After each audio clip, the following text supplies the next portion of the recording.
হঠাৎ করিয়া যখন জাহান্নামের ভয় অন্তরে ঢুকবে তখন পাগলের মতো হয়ে যাবে। আমি কইছিলাম আমার জীবনটাতে এত খারাপ ছিল না, আমি দুনিয়াতে আসছিলাম কত পবিত্র, মা বাবায় কত আদর করেছিল, আমার স্কুলের লেখাপড়ার জীবনটা কত ভালো ছিল, শিক্ষকরা কত আদর করত। আজকে আমি এত খারাপ, আমার মা বাবা আমারে বেশি ভালো জানে না অন্যায় করার কারণে, কারণ আমি মা বাবার সাথে ভালো আচরণ করি না, ভাই বোনের সাথে ভালো আচরণ করি না। আমি এত খারাপ কেন হয়ে গেলাম? ময়দানে আইসা লুটাইয়া কাঁদবে আর বলবে, আল্লাহ আমি আজকে গুনাহ নিয়ে বাসায় যাব না। ও আল্লাহ, মরণের বিছানায় গুনাহগার হইয়া শুইতে চাই না রে মালিক। আজকে আমি একা রুমে থাকতে পারি না, ভয় পাই। আর ওই অন্ধকার কবরে একা কেমনে থাকবো? বালিশ নাই, বিছানা নাই, বাতি নাই, অন্ধকার। তুমি গুনার মজা পাইয়া খেলতে খেলতে খেলতে খেলতে হঠাৎ যদি আজরাইল হাজির হইয়া যায়, আজরাইল আলাইহিস সালামকে যদি আল্লাহ পাঠায় দেয়, আর আজরাইল আইসা যদি দেখি তোর হাতে নাচ গানের মোবাইল, তুই বসে বসে নাচ দেখতেছো, গান শুনতেছো, আজান হইতেছে, তোর গানের আওয়াজ বন্ধ হয় না, তোর নাটক বন্ধ হয় না, কত মেয়ের চরিত্রের উপরে আঘাত করতেছো, কত মানুষের জীবনটাকে দুনিয়ার থেকে বরবাদ করে দিয়েছো। আজরাইল যখন আসবে তোমার সামনে স্বাভাবিক অবস্থায় আসবে না। আল্লাহর নবী বলেন, এই গুনাহগার নাফরমানের সামনে আজরাইল এমন বিকট আকৃতি ধারণ করবে, মাথা আসমানে, পা জমিনে, এক হাত মাশরিক আর এক হাত মাগরিবে, চোখগুলো নীল নদের মতো বড় বড়, দেখিয়া ওর কলিজা উল্টায় যাবে, পাগলের মতো হয়ে যাবে। ও মা বলিয়াও ডাকতে পারবে না, আব্বু বলে ডাকতে পারবে না। আজরাইল আইসা রুহুটা যখন ধরার জন্য শরীরের উপরে কদম রাখবে, রুহুটা শরীরের জোড়ায় জোড়ায় জোড়ায় জোড়ায় পালাইতে থাকবে, বের হইতে চাইবে না। চরমনের জমিনে ঘুমান্ত সৈয়দ ইসহাক রাহমাতুল্লাহ আলাইহি বলতেন, লাঠির আগায় আলকাতরা মাখিয়া তুলার মধ্যে বাড়ি দিলে তুলাগুলো যেমন লাঠির মধ্যে চলে আসে, ওরে গুনাহগার জাহান্নামের আসামির যুবক, আজকে গুনার মজা পাইয়া, আজকে তুমি আমি টুপি মাথায় দিই, তোমার পায়ে ধরলাম, তোমার টুপি মাথায় দিতে ভাল লাগে না, তোমার কপাল এত খারাপ, নিজেও দাঁড়িয়ে রাখতে পারো না, যারা রাখে তাদেরও পছন্দ করো না, নিজেও নামাজ পড়ো না, যারা নামাজ পড়ে তাদেরও পছন্দ করো না, এত কপাল পোড়া তুমি কেমনে হইলা? নিজেও হালাল খাও না, যারা হালাল খায় তাদেরও তুমি পছন্দ করো না। আজরাইল যখন রুহুটা টান দিবে, সাথে সাথে শরীরের রগগুলো সিরিয়ার রুহুটা হাতের মধ্যে চলে যাবে। আল্লাহর নবী বলেন, জ্যান্ত বকরির চামড়া খুললে যেমন কষ্ট, এর থেকে শতগুণ কষ্ট বেশি হবে বেনামাজির জান কবজের সময়। অনেক সময় যারা মরণের মানুষের পাশে থাকেন দেখছেন, বেনামাজির জান কবজের সময় চোখ উল্টায় যায়, হাত পা বাঁকা হয়ে যায়, এর মাত্র কারণ আজরাইলের দেখিয়া সহ্য করতে পারে নাই। নবী বলেন, ওর জন্য আমার মাওলা জাহান্নাম বানায় রাখছে, একটা জেলখানা বানায় রাখছেন। ওরে আল্লাহর দেওয়া পানি, আল্লাহর দেওয়া বাতাস, আমার মাওলার দেওয়া সূর্যের আলো, আমার আল্লাহর দেওয়া চাঁদের আলো, আমার আল্লাহর দেওয়া জমিনের ফসল খাইতেছ, আল্লাহর দেওয়া নদীর মাছ খাইতেছ, আল্লাহর এত কিছু নিয়ামত খাইয়া যারা আল্লাহর বিরোধিতা করবি, মানবি না, আলেম ওলামারা পাও ধরে ধরে নামাজের দাওয়াত দেয়, শুনবি না, এরপরও গালাগালি করবি। আল্লাহর নবী বলেন, আল্লাহ রাগ করিয়া বলে, ফেরেশতা ওই জাহান্নাম ওর জন্য বানায় রাখছি জেলখানা, আমার হুকুম মানে নাই। সরকারের নজরে আমরা জনগণ সব সমান, কিন্তু এরপরও সরকার জেলখানা বানায় রাখছি, রাষ্ট্রের মধ্যে বালাখানাও বানায় রাখছি। জেলখানা কাদের জন্য? যারা সরকারের আইন অমান্য করবে তাদের জন্য জেলখানা, ওখানে রিমান্ডের মাইল দেওয়া হয়। আল্লাহ বলেন, আমার কাছে সব বান্দা মোহব্বতের, আমি আল্লাহ চাই না কেউ জাহান্নামে যায়। যাক। এই জন্য আমি আল্লাহ প্রত্যেকটা রাতের গভীর তৃতীয় ভাগে আমি প্রথম আসমানে আসি, আমি আমার বান্দার গুনাহ মাফ করার জন্য ডাকতে থাকি। আলা মিন মুস্তাগফিরিন ফাগফির আলা, আলা মিন মুস্তারজিকিন ফারজুকা। আমি আল্লাহ পাক ভোর রাত্রে আসি, প্রতিদিন প্রথম আসমানে আমি হাজির হয়ে যাই, আর আমি ডাকতে থাকি, রে গুনাহগারেরা তোরা কই? ওরে শয়তানের ধোকায় পড়িয়া যারা গুনাহ করেছো, ওরে তোর 30, 40, 50, 70 বছর হায়াতটারে গুনাহে যারা কাটাইছো, শয়তানের ধোকায় নামাজ পড়তে পারো নাই, শয়তানের ওয়াসওয়াসায় গুনাহ করেছো, আমি আল্লাহ হাজির। আমার কাছে উঠি একবার আল্লাহ বলিয়া ডাক দাও। আমি আল্লাহ তোমার গুনাহ মাফ করার জন্য হাজির হয়ে গেলাম। ওরে দুনিয়াতে তোমার অপরাধ যদি একটা হয়, এক ধরনের মামলা, যদি তুমি অপরাধ 2 লাইনে করো, 2 লাইনে 2 ধারায় মামলা, অপরাধ যদি 3 লাইনে করো, 3 ধারায় মামলা, এইভাবে কারো বিরুদ্ধে 10টা মামলা 10 ধারায়, কারো বিরুদ্ধে 30টা মামলা 30 ধারায়, 30 ধারার মামলার জন্য 30 বার হাজিরা দেওয়া লাগে এবং রায় 30 রকম হয়। কিন্তু আমার আল্লাহ বলেন, বান্দা তুই জিনার গুনাহ করছো, ধারা একটা, তুই মা বাবার সাথে বেয়াদবি করছো, ধারা আলাদা। কিন্তু আমার মাওলার কাছে এই ধারা কিন্তু গণনা নাই। তুই 30 বছর 50 বছর 70 বছর গুনাহ করিয়া পাহাড় বানাইছো, আরে বান্দা তুই যদি মাথা নত করিয়া একবার আমি আল্লাহকে আল্লাহ বলে ডাক দিয়া বলো, হে মালিক,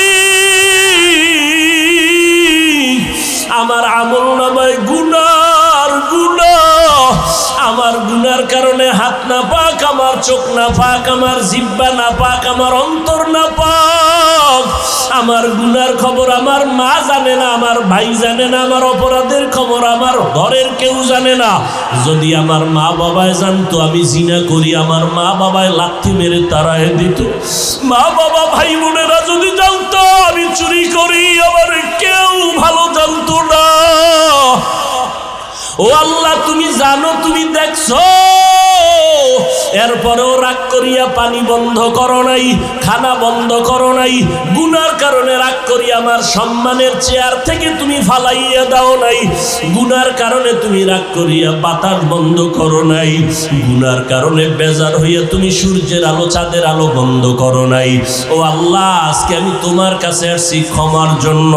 আল্লাহ বলেন, বান্দা তুই একদিন আর 2 দিন না, বছর বছর 70-80 বছর গুনাহ করিয়া বিশাল বড় পাহাড় নিয়ে যদি আমি মাওলার কাছে মাথা নত করিয়া মাসির মাথা বরাবর 1 ফোঁটা চোখের পানি ছেড়ে দিতে পারো, আমি আল্লাহর কাছে যদি দিলটা নরম করে মাওলারে ডাক দিয়ে বলো, আল্লাহ আর গুনাহ করব না, ওই জাহান্নামের আগুন সইতে পারবো না রে মালিক। ওরে ঘরের মধ্যে ঘুমাইতে গেলে মশারি টানায় ঘুমাই, মশার কামড়ে ঘুমানো যায় না। ও আল্লাহ, গুনাহ নিয়ে কবরে গেলে যে আযাব হবে সহ্য করতে পারবো না, কই পাবো মশারি? দুনিয়াতে সূর্যের গরম সইতে পারি না, রাতের বেলা সূর্য নাই, তারপরও ঘাম আর গরম, ফ্যানের বাতাস দিয়াও আমার ঘাম কমে না, গরম কমে না।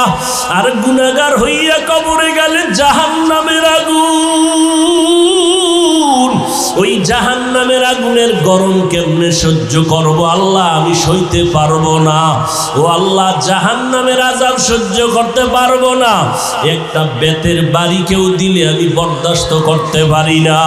আল্লাহর নবী বলেন, গুনাহ নিয়ে যারা কবরে যাবা, ওই 2 পার্শ্বের মাটিকে আমার আল্লাহ ডাক দিয়ে বলবে, রে কবরের মাটি, ওই নাফরমান বেনামাজির 2 পার্শ্ব থেকে জোরে জোরে চাপ দাও। এত জোরে 2 পার্শ্বের মাটি চাপ দিবে, পাজরের হাড়গুলো চুরমার হয়ে যাবে। একটা না, 2টা না, 70 থেকে 99টা সাপের কামড়।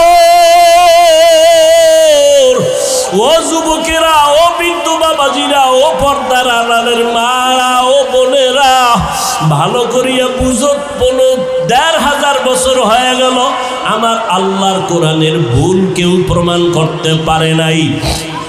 আজকেও যদি কোরআনের একটা ভুল কেউ বের করতে পারো রে বাবা, আমরা এখন দাড়ি কেটে ফেলবো, নামাজ বন্ধ করে দিব, প্যান্ট শার্ট টাই লাগাবো, কিন্তু আজও পর্যন্ত কোরআনের ভুল কেউ বের করতে পারে নাই। পারছে? বরং কোরআনের ভুল বের করতে গিয়া বহু বিধর্মীরা মুসলমান হয়ে গেছে, হয় নাই? মুসলমান হয়ে গেল। আল্লাহর কোরআন বলো, আল্লাহর সাক্ষী রেখে, আল্লাহর কোরআন সত্য না মিথ্যা? জবান খুলে বলো, সত্য না মিথ্যা? এ যুবকেরা জবাব দাও, পায়ে হাত রেখে বলছি।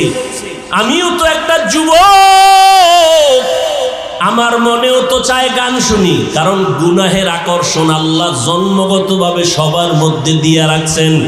গুনাহ করার আকর্ষণ, নারীদের নাচ গান দেখলে আমার অন্তরও চায় আমি দেখি, কিন্তু কন্ট্রোল করি জাহান্নামের ভয়। টুপি মাথায় দিলে মাথা গরম হয়, তোমার থেকে বুদ্ধি মোটেও কমে নাই। তুমি তো কথা আবল তাবল বলো, আর আমরা 12টা মাস বয়ান করিয়াও তো একটা আবল তাবল কথা বলার চেষ্টা করি না। কোন কথার পরে কোন কথা বলবো এটা আমাকে ডায়েরিতে লেখাও নাই। মাওলার কাছে ভরসা করে বসছি, কোন কথার পরে কোন কথা হবে আল্লাহ বলাইতেছেন, ওই কথাই বলতেছি। এরে যুবক, আল্লাহর গোলামেরা, ভালো করিয়া বুঝো, তোমাদের থেকে আমাদের মাথা নষ্ট হয় নাই। মনে করিও না গো সম্মান কম। বলো, একজনের দাঁড়ায় বলো, তোমরা যারা নবীরে মানো না আর আমরা যারা মানি, নবীর আদর্শ জবাই করেছো, বেঈমানের পা চাটা গোলাম হইয়া চুল কাটিয়া ইন্দুর আর বান্দর হয়েছো। আমরা টুপি পরে থাকি 24 ঘন্টা, ঘুমের ঘরে গেল টুপি মাথায় দিয়া বালিশে ঘুমাই। ও আল্লাহর বান্দা, তুমি বলতেছো মাথা গরম হয়, আমিও বুঝি, তারপরও কেন ছাড়ি না? রসুলের মোহাব্বত, দাড়ি রাখলে যৌবনের ভাব চলে যায়, তোমার থেকে কম বুঝি না, এরপরও কেন কাটি না? আল্লাহর আযাবের ভয়। এরে আল্লাহর বান্দারা, নামাজের সময় কি কষ্ট, ফজরের সময় শীতের মধ্যে ওইটা নামাজ পড়া অনেক কষ্ট, ঠান্ডা পানি দিয়েও জুবান ইয়া নামাজ পড়তে কষ্ট, এরপরও নামাজ ছাড়ি না কেন? আল্লাহর আযাবের ভয়। মরণের পরে আযাব হবে, আল্লাহর কোরআনের আয়াত। এরে নবীর উম্মতের দল, তোমাদের থেকে মাথা মতেও নষ্ট হয় নাই। এরপর আবার তুমি একটু দেখো না তাকাইয়া, তোমার ডানে বামে কত যুবক জীবনে মাদ্রাসায় পড়ে নাই, জেনারেল লাইনে পড়েছে, স্কুলে পড়ে, কলেজে পড়ে, চাকরি করে। তোমার মতো যুবক সাক্ষী দাও, 5 বেলার নামাজি আছে না নাই? তুমি বিবেকটাকে প্রশ্ন করো, তুমি কেন পারো না রে বাবা? তোমার আমার মতো যুবক র্যাব, আর্মি, পুলিশ, বিডিআরের চাকরি করে, 5 ওয়াক্ত নামাজ পড়ে, যত কাজ থাক জামাতে পড়ে, তুমি কেন পারো না? একটু জিজ্ঞাসা করো তোমার বিবেকটাকে। তোমার মতো যুবক রাস্তায় গাড়ি চালায়, সময় মতো নামাজ পড়ে, তুমি কেন পারো না?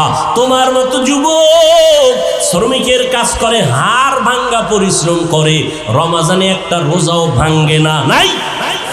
তুমি কেন রোজা রাখতে পারো না, তারাবি পড়তে পারো না, নামাজ পড়তে পারো না? আসলে কি বলো, এবার কি দলিল দিবা? এতদিন তো হুজুরদের একটু চাইপা রাখছো, হুজুর পারা যায় না, এখন আমাকে জবাব দাও। তোমার মতো যুবক একই স্কুলে পড়ো, ও নামাজ পড়ে, তুমি পড়ো না। তুমি একই ডিপার্টমেন্টে চাকরি করো, 10 জন নামাজ পড়ে, তুমি পড়ো না। এখন কি জবাব দিবে বলো? এখন জবাব একটাই, তোমার কপাল পুড়ে গেছে, তোমার উপরে আমার আল্লাহ বেজার, তোমার উপরে মা বাবার অভিশাপ, মা বাবা বরদোয়া দিয়ে দিছে, তোমার কপাল পুড়ে গেছে। মোনাজাত তো সবাই দেই, অনেকের চোখে পানি, আবার অনেকের চোখে পানি নাই, কান্না নাই, আর একজন কানতে কানতে বেউসায় যায়, কারণ ওর উপরে মাওলার রহমতের নজর লাগছে, আল্লাহ ওয়ালাদের দোয়া লাগছে, মা বাবার দোয়া লাগছে, চোখের পানি এমনিই বের হয় না। তোমার এই মিরপুর থানায় আসামি ধইরা পুলিশে কি মারা মারে, এরপরও চোখে পানি আসে না, নাই?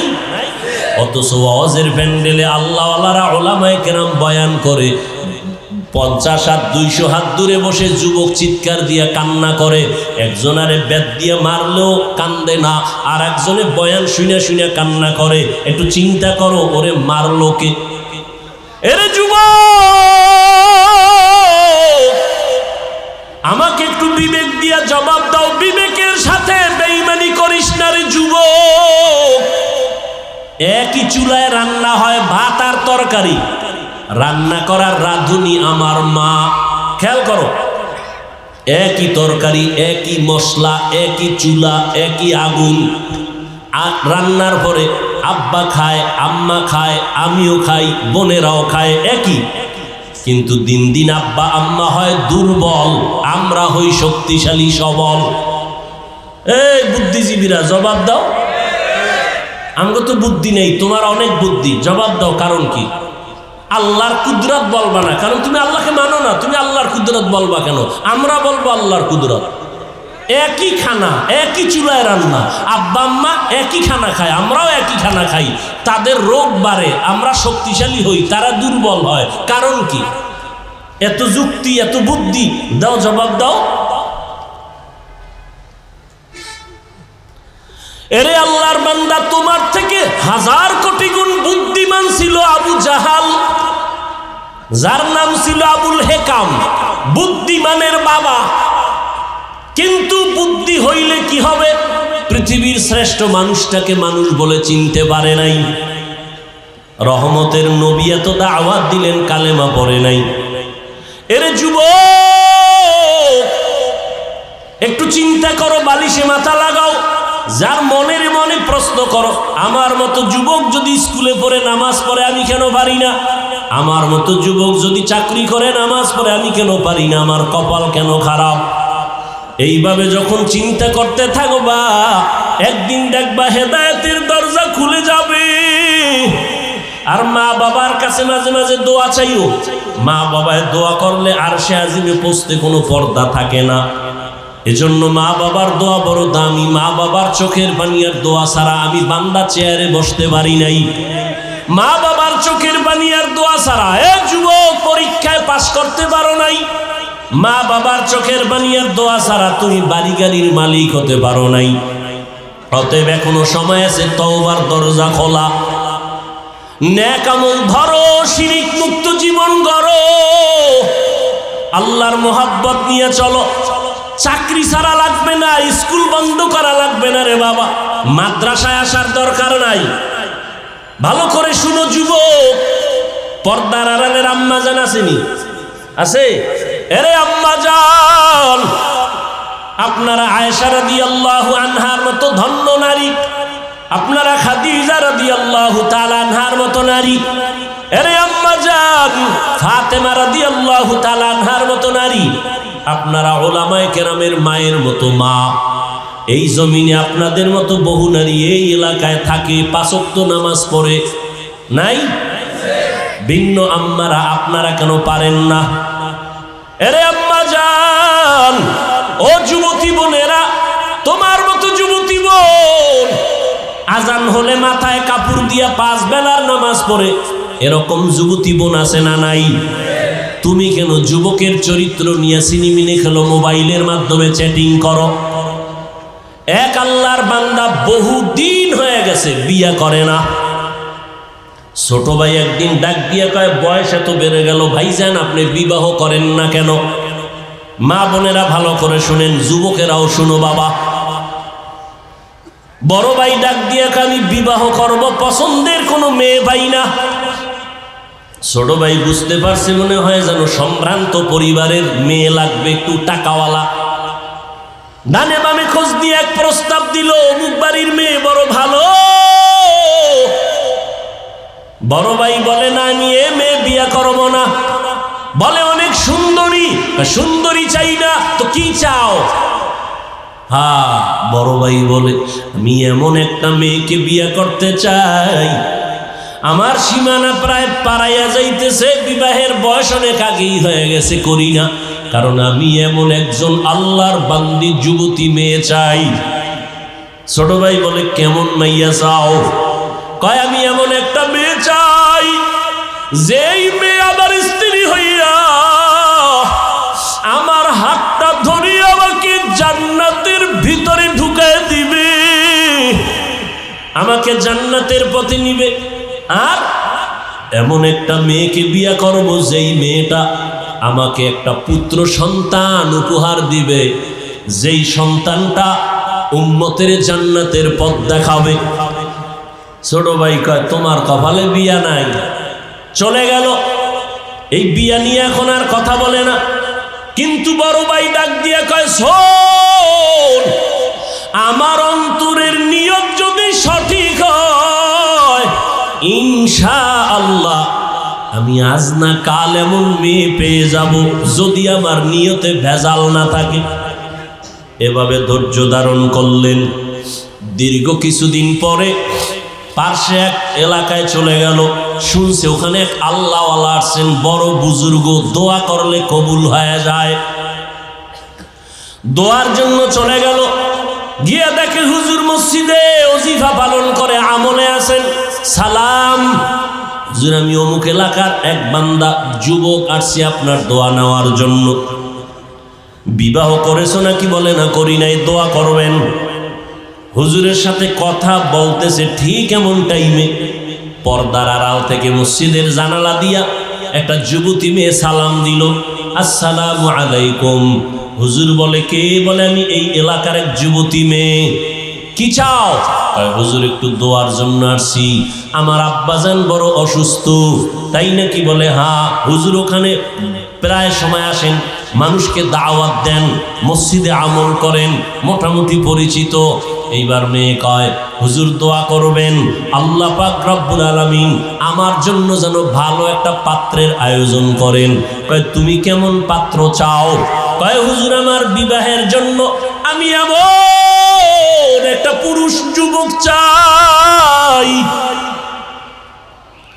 যেই যুবক আমার হাত ধরে আমাকে জান্নাতে নিবে এবং আমাকে এমন একটা পুত্র সন্তান উপহার দিবে আল্লাহর দয়ায়, যেই পুত্র সন্তান উম্মতের দায়িত্ব নিয়ে জান্নাতের পথ দেখাবে বাতিলের মোকাবেলায়। হুজুর শুইনা চুপ হয়ে গেলেন। পাশের পুরুষ যুবক ডাক দিয়ে কয়, হুজুর বেয়াদবি মাফ করবেন, আমি দীর্ঘ বছর এই লালন করতেছি, কল্পনা করতেছি এমন গুণের মেয়ে আমিও চাই। হুজুর বলে, মেয়ের ফ্যামিলি গরিব, আমার গরিব টরিব লাগবে না, আপনি যদি দয়া করে ব্যবস্থা করে দেন আমি আলহামদুলিল্লাহ রাজি হয়ে যাব। আলহামদুলিল্লাহ ব্যবস্থা হয়ে গেল, যুবক যুবতীর সাথে বিয়া হয়ে গেল। এই দুইজনার সংসার শুরু হয়ে গেল। এই যুবক আর যুবতীর দাম্পত্য জীবন সুখময় জীবন। ফজরের সময় ঘুম থেকে একজন যদি উঠতে না পারে, স্ত্রী যদি আগে উঠে, স্বামীকে কয়, উঠো, আল্লাহর সাথে একটু মোলাকাতের কথা বলার চেষ্টা করো। অতিও গভীর হয় রজনী যখন, নীরবে প্রভুর নাম জপিও তখন। প্রভুর করুণা যদি পাইবারে চাও, গভীর রাতে উঠে প্রভুর গুণগান গাও। স্বামী যদি আগে উঠে স্ত্রীকে ডাকে, উঠো, রান্না বান্না হয় না, বন্ধ, আগে নামাজ তারপরে রান্না। এইভাবে জীবন চলতেছে। এর মধ্যে একটা সন্তান আল্লাহ দান করছেন, পুত্র সন্তান। আল্লাহর কাছে দোয়া করতো নামাজ পড়ে, দয়ার মালিক তুমি আমাদের একটা নেককার সন্তান দাও, যেই সন্তানের দ্বারা দুনিয়াতে আঙ্গ সম্মান বাড়বে, আখিরাতেও বাড়বে। আল্লাহ দোয়া কবুল করে ফেলছেন। এমন একটা পুত্র সন্তান আল্লাহ তাদের দান করেছেন, যেই সন্তান দুনিয়াতে আইসা মা বাবার আদর্শ নিয়ে বড় হইয়া রাশিয়া, সিরিয়া, মিশর, ইরাক, পুরা জগৎটাকে বিজয়ের পতাকা উড্ডীন করে বাইতুল মুকাদ্দাস, মুসলমানের প্রথম কিবলা, যেখানে এক রাকাত নামাজ পড়লে 50,000 রাকাত নামাজের সওয়াব। ওই বাইতুল মুকাদ্দাসের উপরে হামলা, বিভিন্ন বিধর্মীদের হামলা। এই সন্তান গিয়া ইতিহাসের পৃষ্ঠা খুলো, বাইতুল মুকাদ্দাসকে হাতের মধ্যে নিয়ে বিজয়ের পতাকা উড়াইয়া দিলেন। ইতিহাসবিদরা বলেন, এর মতো বীর যোদ্ধার ইতিহাস এত স্মরণীয় যে কিয়ামতের আগে এরকম বীর আসবে কিনা জানা নাই। ওই সন্তানের নাম সুলতান সালাউদ্দিন আইয়ুব। গুগলে সার্চ দাও, সালাউদ্দিন আইয়ুবের ইতিহাস পড়ো, দেখো কে সে সালাউদ্দিন আইয়ুবী। রাষ্ট্র পরিচালনা করেছে ওই সিরিয়া মিশর বিজয়ের পতাকা উড্ডীন করেছে, বাইতুল মুকাদ্দাসকে হাতের মুষ্টির মধ্যে নিয়ে গেল, বেঈমানদের দখল থেকে অত্যাচার থেকে মুসলমানকে পরিত্রাণের জায়গায় নিয়ে আসলো। এরে যুবক আল্লাহর গোলাম, মনটা কি স্থির করা যায় না?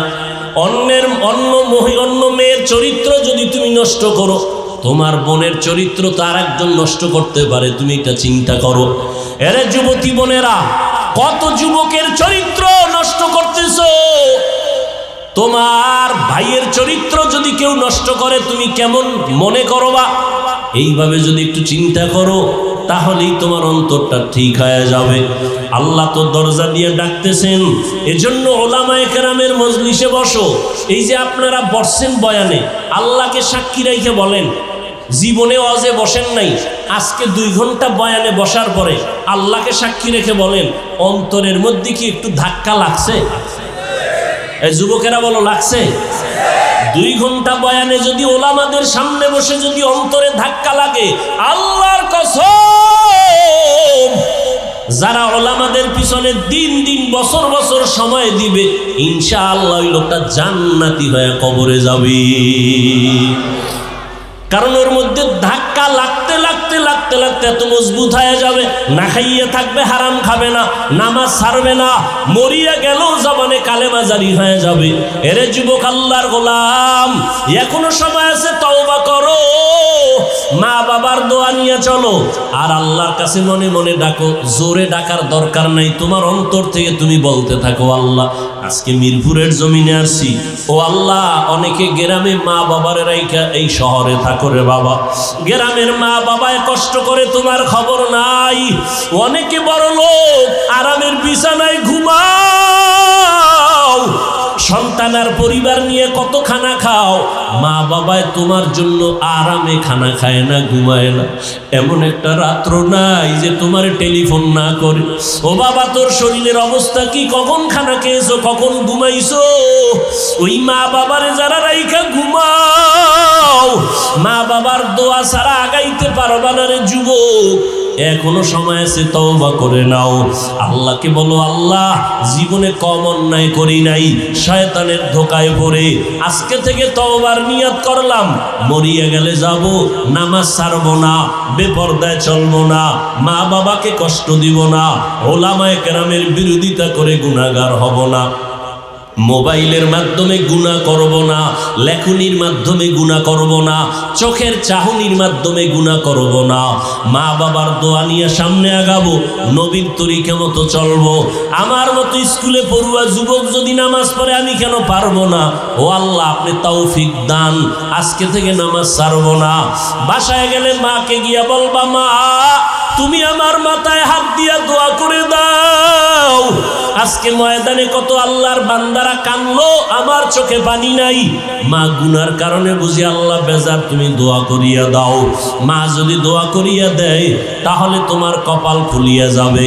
তুমি ডাক্তার হও, বাধা নাই, ইঞ্জিনিয়ারিং পড়ো, বাধা নাই, প্রফেসর হও, বাধা নাই, সাংবাদিক হও, বাধা নাই, তবে অনুরোধ, আদর্শ নিয়ে চলো, মদিনার আদর্শ, সময় মতো নামাজটা পড়ে নিবারে বাবা।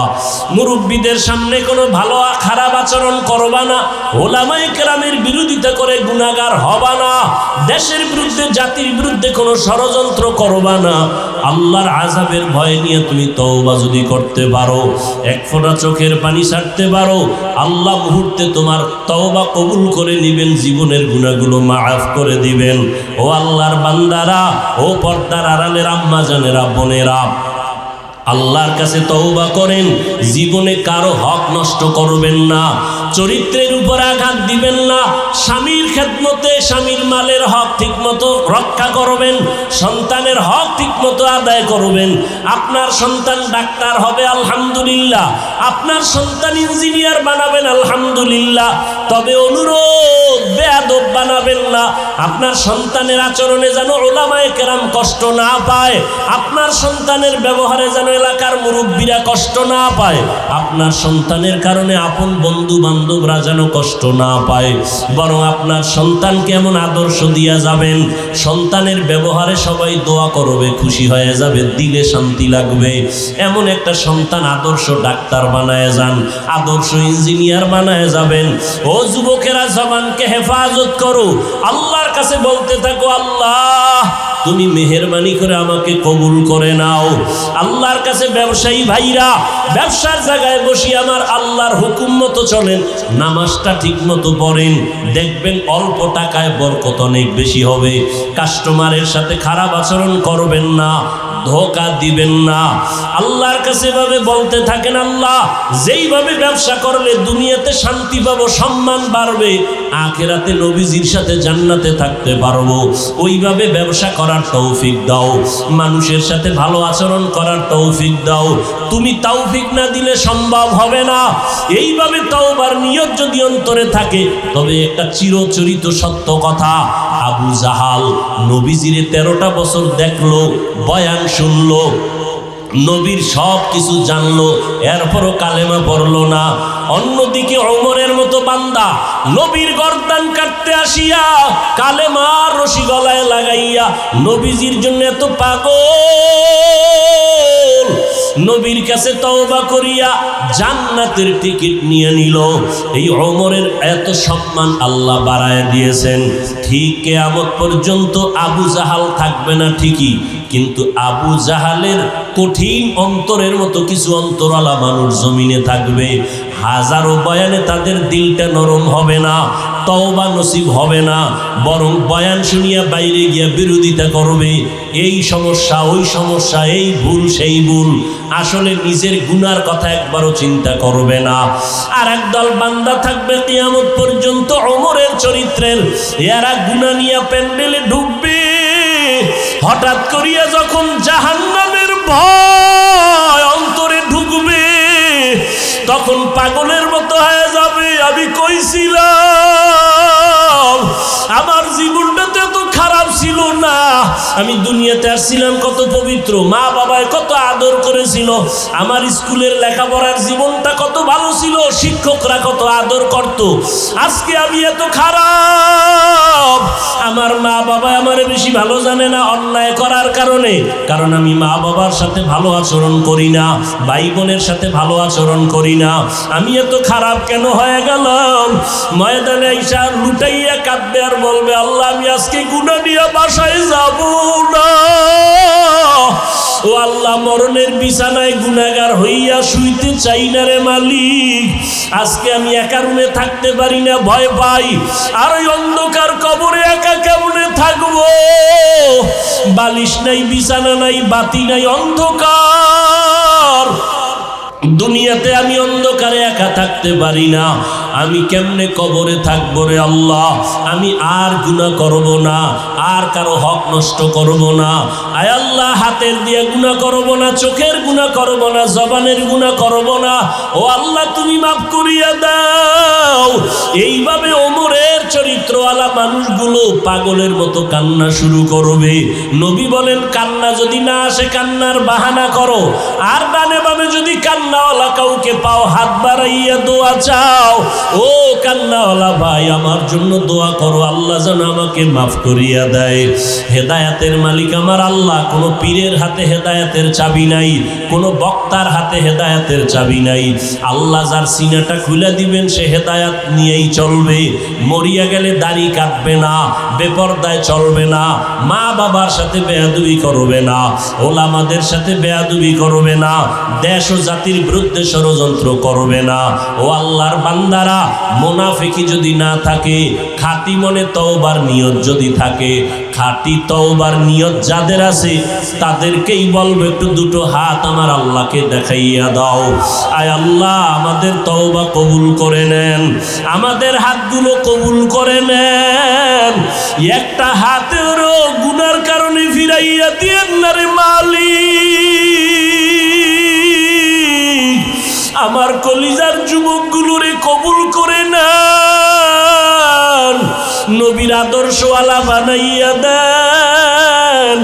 আয় আল্লাহ গুনার কারণে দিলটা পাথর চোখে পানি নাই, কান্নাওয়ালা চক্ষু দান করেন আল্লাহ। শয়তানের ধোঁকার থেকে বাঁচিয়ে থাকার তৌফিক দান করেন। মরণ পর্যন্ত সুন্নতি জিন্দেগির উপরে চলার তৌফিক দান করেন, আমিন।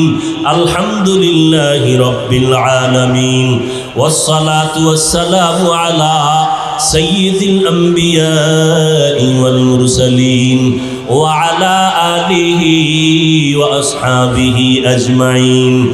ইয়া আরহামার রাহিমিন, ইয়া আরহামার রাহিমিন, ইয়া আরহামার রাহিমিন। রব্বিরহামহুমা কামা রাব্বায়ানি সগীরা। اللهم إنك عفو كريم تحب العفو فاعف عنا. اللهم إنا نسألك رضاك والجنة ونعوذ بك من سخطك والنار. اللهم إنا نعوذ بك من البرص والجنون والجذام وسيء الأسقام. ودير মালিক, কুদরতের নজর দিয়া তাকায়া দেখেন এই ময়দানে আপনার বান্দাগুলো কি জন্য হাজির হয়ে গেলেন। আয় আল্লাহ, টাকা চায় না, বাড়ি চায় না, খানা চায় না, জাহান্নাম থেকে মুক্তি চাই। শয়তানের ধোঁকায় পড়ে গুনাহ করিয়া জীবনটারে নাপাক করে ফেলেছি রে আল্লাহ। গুনার কারণে হাত নাপাক, চোখ নাপাক, জিহ্বা নাপাক, অন্তর নাপাক। আয় আল্লাহ, গুনার কারণে দিল পাথর, চোখে পানি নাই। আজকে আমরা তওবার নিয়ত করেছি, আর গুনাহ করব না রে আল্লাহ। আয় আল্লাহ, আমাদের তওবা কবুল করে নেন, জীবনের সকলের গুনাহ মাফ করে দেন, সারা দুনিয়াবাসীকে মাফ করে দেন আল্লাহ। বাংলাদেশ শান্তির দেশ বানায় দেন আল্লাহ। দেশের জন্য যারা জীবন দিল মাফ করে দেন, প্রশাসনিকভাবে যারা কাজ করে দিনের খাদেম বানায় দেন।